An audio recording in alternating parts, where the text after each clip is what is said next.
আমাদেরকে অ্যাপারেন্টলি বোঝা যায় যে এই ইনভেস্টিগেশন করতে যারা গিয়েছেন তাদেরকে হত্যা করারও চেষ্টা করা হয়েছিল।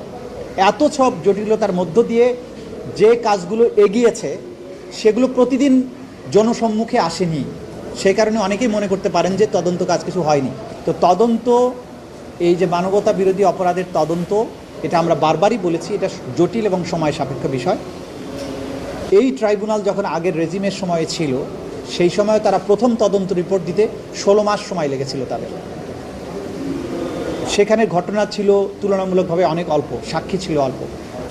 আমাদের এখানে দুটো মামলার চার্জশিটের ড্রাফট, 3টা মামলার চার্জশিটের ড্রাফট আমরা পেয়ে গেছি।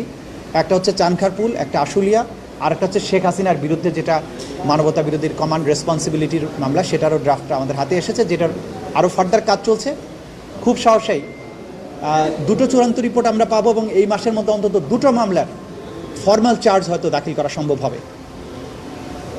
এর বাইরে আমরা আমাদের তদন্ত সংস্থা, আপনারা জানেন যে গুমের মামলাগুলো তদন্ত করছে। তিনটা জটিলতম গুমের সেন্টার, আয়নাঘর আমাদের এই ইনভেস্টিগেটররা তদন্ত করেছেন, আবিষ্কার করেছেন। তার মধ্যে টিএফআই সেল বলে যে সেলটা ছিল, সেটার ভেতরে যেটা ভূগর্ভস্থ অনেকটা বলা যাবে, সেমি ভূগর্ভস্থ সেলগুলো আবিষ্কার করেছে, যেগুলো ওয়াল তুলে বন্ধ করা হয়েছিল, ওয়াল ভাঙতে হয়েছে, পুরো গার্বেজ দিয়ে সেটাকে ভরে রাখা হয়েছিল, সেগুলোকে সরিয়ে এই ক্রাইম সিনগুলোকে বের করতে হয়েছে। এবং আপনারা জানেন এই কাজ করতে গিয়ে স্বয়ং চিফ প্রসিকিউটর তিনি এই ইনভেস্টিগেশন চলাকালে সেখানে প্রেজেন্ট ছিলেন।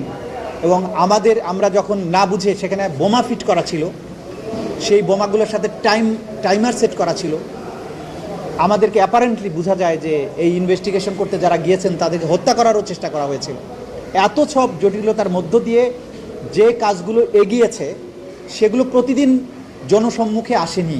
সেই কারণে অনেকেই মনে করতে পারেন যে তদন্ত কাজ কিছু হয়নি। তদন্ত কাজ যা হয়েছে, যেদিন প্রথম দিন ফর্মাল চার্জ দাখিল হবে সেদিন থেকে সবাই উপলব্ধি করতে পারবেন। আর আগামী একদিন পরে আমাদের এই তদন্ত সংস্থা এবং প্রসিকিউশন কি কাজ করেছেন সেটার ব্যাপারে আমরা একটা ডিটেইল প্রেজেন্টেশন আপনাদের সামনে প্লেস করতে পারবো, আশা করছি 2-1 দিনের মধ্যে।